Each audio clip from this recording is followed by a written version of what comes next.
The next speaker is well known to you. He is the course co-director here. He's been a long-standing friend of this meeting, and more than that, he's been one of the great champions of the concept of toe and flow. And by the way, who is the toe guy in your group? Could you? Oh, I know who that is. In any event, Joe Mills is going to talk to you. The title of his talk is, what are you going to talk about here, Joe? Let's see what you're going to talk about here. You're going to talk about Wi-Fi, so let's just cut to the chase. Joe Mills.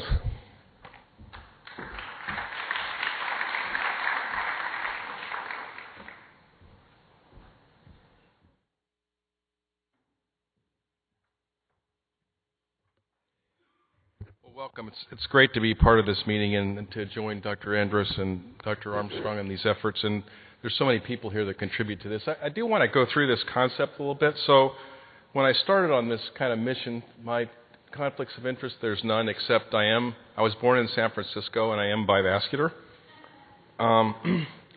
So why do you worry about classifications? And if you look it up in the dictionary, what's the reason you want to classify anything? And the reason is you want to put things into groups so you can differentiate them and better remember them, understand them, and then predict behavior and outcomes. So that's really the purpose of a classification system. And I'm not comparing Wi-Fi to the Linnaeus classification system or Luke Howard's classification system, which you may not be familiar with, but you will in a short time. But I wanted to show you how our understanding of this disease process has been limited by our failure to adapt the classification system to change in disease patterns. So Linnaeus obviously came up with this extremely complex system, and when you look at it, I'll show you a brief slide of it, you think, well, that's never going to work, but it basically classifies all living things. And so if you can classify all living things, it was published in the Netherlands in 1735, we ought to be able to classify wounds in the foot and PAD and diabetic foot ulcers. Interestingly, he had strokes in 1773, 1776, 1777, probably from carotid disease before we recognized what carotid disease did, so there's a vascular connection here.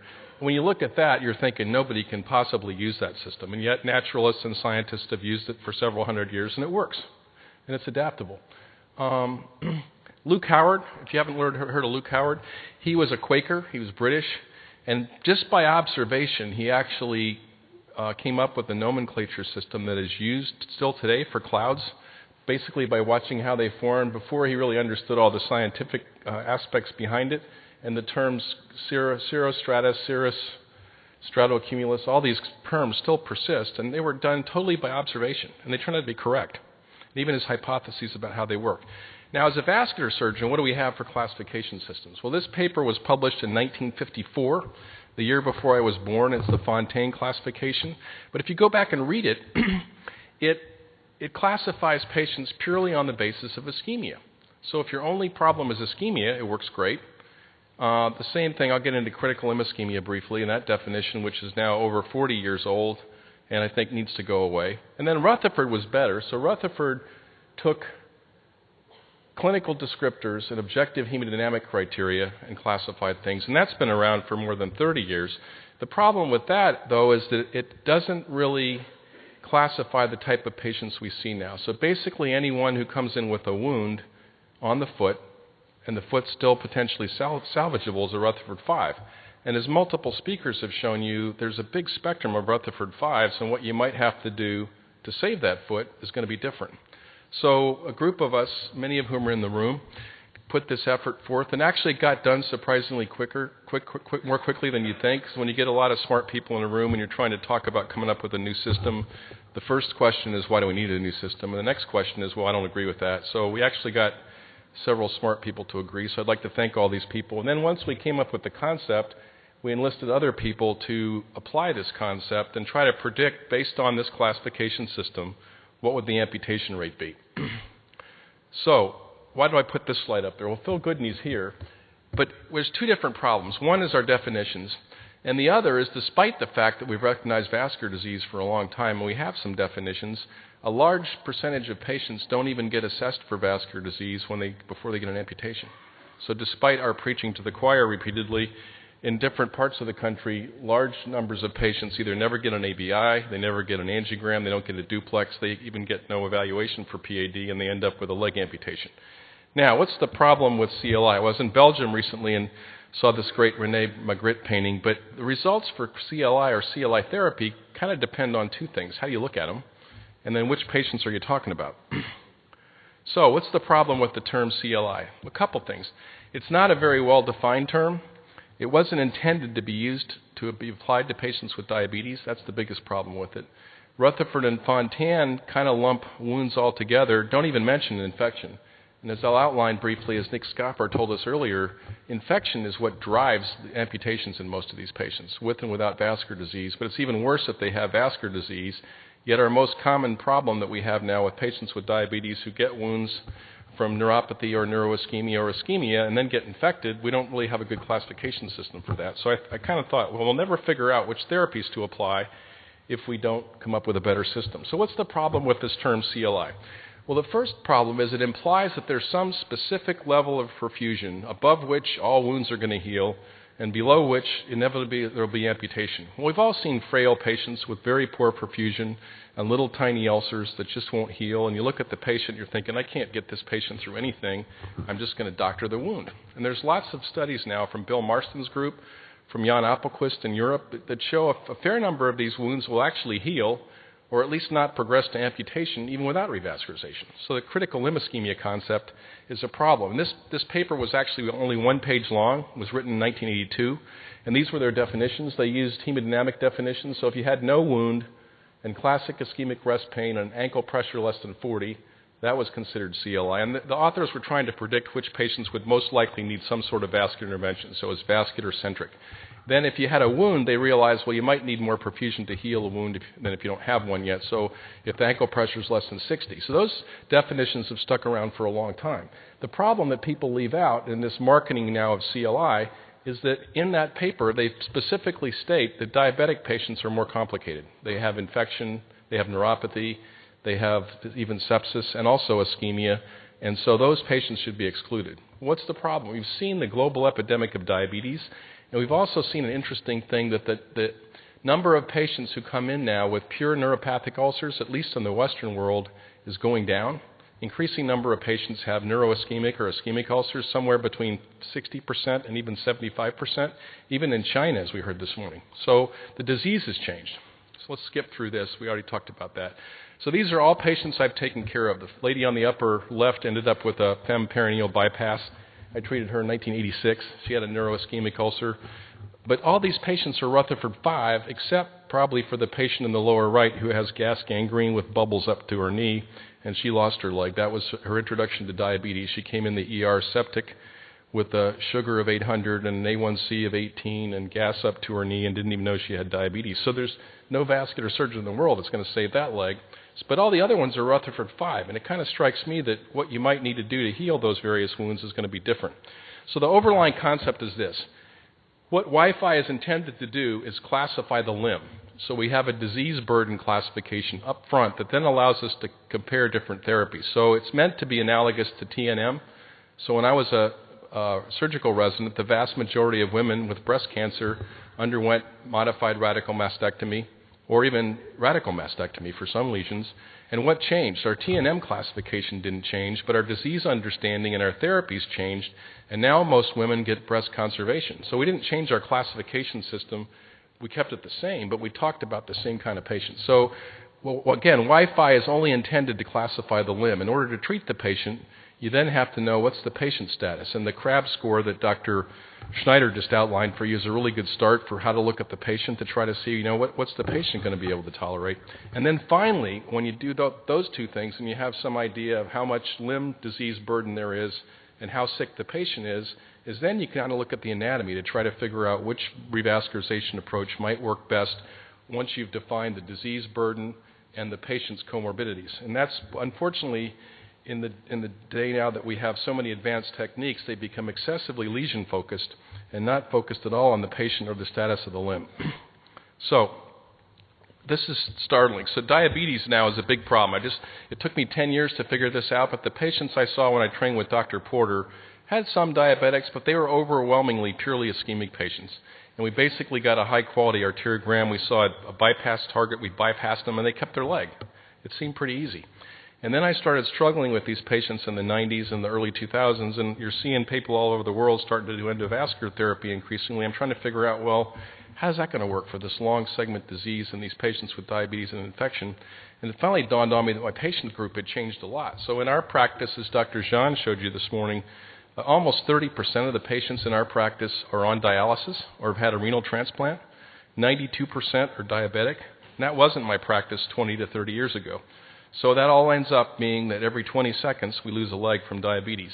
So the problem is Fontan and Rutherford act as if the only problem is ischemia, and the other concept we have of CLI was not intended to be applied to diabetics. So how can we compare therapies if we're not comparing the same patients up front?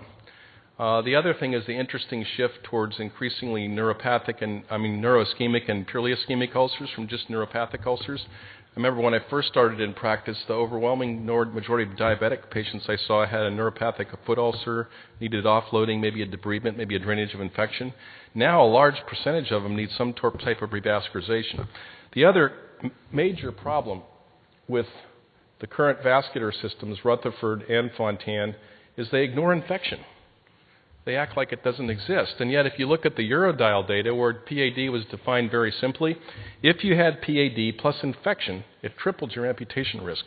So it's obvious our classification system needed to be updated. This shows you dramatically, if you don't have PAD with or without infection, your odds ratio is about 1 for amputation risk. If you add infection to PAD, it triples. And if you have PAD with no infection, it goes up some. But this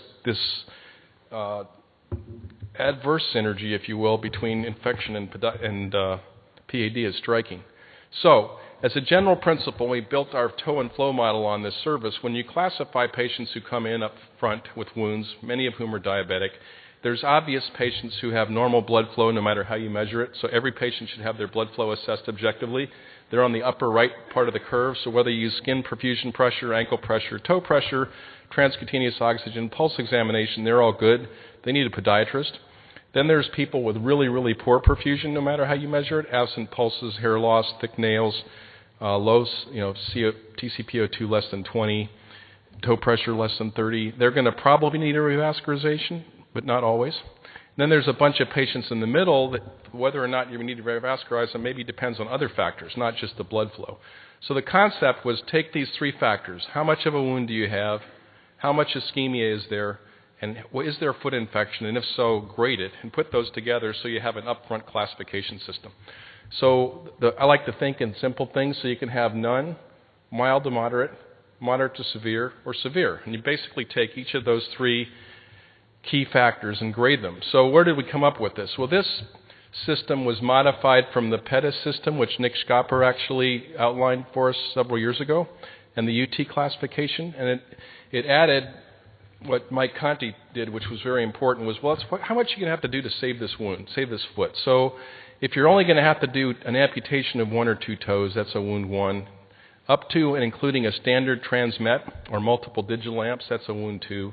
If you have extensive gangrene of, for example, the heel, you're going to need to do a flap or extensive calconectomy, or more than a standard, if it's a 4-foot wound, more than a standard transmet like a Chopard or Liz Frank, that's a wound 3. So it kind of puts it into simple clinical categories that you can assess right when you see the patient. So a patient with a small distal toe ulcer may not need an amputation at all if they get revascularized, and the most they should end up with is a toe amp, so that would be a wound 1. Someone that comes in with 4 dead toes and ischemia on their 4-foot, the best you're going to do as a transmet is probably a wound 2. And a renal failure patient that comes in with a giant heel ulcer that's infected and has exposed calcaneus, that's going to be a wound 3. So that makes a difference. And then these ischemia grades, we basically took, there's really, really good data that if your toe pressure is over 60 and your ankle pressure is over 100 and your ABI is more than 0.8, you're not likely to require revascularization. On the other hand, if your ABI is less than 0.4 and your toe pressure or TCPO2 is less than 30, you're probably going to need revascularization. And we took the two groups in between and just equally split them. So, for example, you might have a diabetic patient with no foot pulse whose ABI is 0.58, and they need their foot drained for infection, and their toe pressure is 35, 38. That's not critical limb ischemia, but most of us think that patient might need to be revascularized in order to heal. And then the wound grades are great because we took them from the IDSA, so they've already been validated. And Nick Schopper used those also in the PETIS classification. And the best thing about them is they're purely clinical. You don't need, you need simple lab tests and physical exam. You don't need an MR or anything. So when you combine all those things, we ask the members of the group that participated in this, I think there were 16 people, what's the risk of amputation for a limb classified in this way for each of the 64 subcategories if you just treat them medically? And then what is the likelihood that the patient will need revascularization? So 2 separate questions. And just group them into very low, low, moderate, and high. And we had people do that. So the basic thing here, the top one is for amputation risk. The bottom is for benefit of revascularization. So, for example, a patient with a large wound and no ischemia who has severe infection, it has a high risk of limb loss, but they don't really need a vascular surgeon because revascularizing is not going to help them. The general principle here is as the wound gets bigger and you get infection, most people felt that even moderate degrees of ischemia, so they're not quite critical limb ischemia, they still need to be fixed in order to heal the wounds. That's the basic principle of this. And then I confess we kind of made this up. Our hypothesis was if you came up with these 4 classes, people would send me emails. Well, what do you mean by very low risk of amputation? What do you mean by low and moderate and high? So we just made something up and created this graph. So one of my offspring, David Cull, was a resident with me in the Air Force when I was an attending there back in the early 80s, mid-80s. Works with Spence Taylor's group in South Carolina. He'd been working on a separate classification system. So they went in and classified consecutive patients. And interestingly, this was done after they'd revascularized them. So he did the Wi-Fi classes, and then he held up our little table and said, well, let's look at this. Stage 1, they predicted a 3% amputation risk. We observed 3% in our patients. And non-healing of wounds was 8%. And you can see there's a direct correlation between clinical stage based on Wi-Fi, amputation risk, and observed non-healing. And these patients were all revascularized. So this shows you the odds ratios by stage, and it goes way up for stage 3 and 4. I think Dr. Connie's group is going to update this work this year at the SVS meeting, but they presented this last year at the mini forum, and they basically came up with the same thing. Assuming you can revascularize the patient, the key factors that predict amputation risk are the baseline wound and infection severity scores. So that's another validation. Dr. Jean showed you this earlier. So we took over 200 consecutive patients that we took care of SALSA, and they were all comers. So not every patient was ischemic, but they all had a wound, and almost all of them were diabetic. And when we classified them by the stages, there were no limbs lost in the first and second stages. There was a mild to moderate risk in the stage 3 patients. Overwhelmingly, stage 4 patients lost their legs, and that was because largely they were renal failure patients with large heel ulcers, big wounds, frequently with infection, and poor glucose control. Amputation-free survival, again, virtually 100% for the stage 1s and 2s. Not too bad even for the stage 3s, and even the stage 4s. I'm not trying to be nihilistic. We still had a 1-year amputation-free survival, around 60%, but it's not the same as the other groups. Again, if you look at wound healing time, directly correlates with stage of disease. Now, the most interesting paper, so this shows you, I showed you earlier how Linnaeus died of vascular disease. This paper has an interesting history. So Dr. Andros trained with Dr. Linton in vascular surgery, and he was one of the pioneers in vascular surgery. Dr. Linton, next person that took over from him was Dr. Darling, who trained Dr. Hallett, who trained me. Dr. Darling's son is now in Albany and is a distinguished vascular surgeon there. His son is a medical student and was studying with the Boston group with Mark Schermerhorn. So they took Wi-Fi and applied it to patients who were undergoing endovascular therapy. So these are all tibial interventions. So it's a huge series of 596 patients that underwent tibial interventions and classified them by Wi-Fi. And their Cox regression models showed that each increase of one clinical stage increased the rate of major amputation, and a separate model showed that each unit increase in composite Wi-Fi scale increased the risk of RAS events. So why is that important? It shows you that no matter how you treat the patient, so Cull's group included patients that had already been revascularized. Our group included everybody. The San Francisco group had a high preponderance of revascularization patients, and these ones were all revascularized.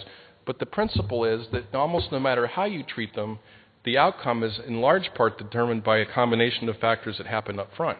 So if we want to improve limb salvage, we're going to have to find ways of prevention, and we're going to have to find better ways to address the highest risk patients. So, in conclusion, I don't think we're ever going to be able to assess the outcomes and efficacy of different interventions. I love learning new therapy. I think endovascular therapy has a lot to offer. I still think there are patients that need bypass. But unless we think about the disease different, so we start with the limb burden classification, we look at some kind of frailty functional status comorbidity score, and then we get a better system for talking about anatomy, we're never going to be able to compare therapies until we can do that. And again, this Wi-Fi index is just meant to be a assessment and classification tool. It's not meant to dictate therapy. Just like TNM for breast cancer, therapy changed, right? The system of classification was useful because it allowed you to compare different treatments. So I'd like to thank you for your attention, and it's always an honor to be part of this great meeting. Thank you.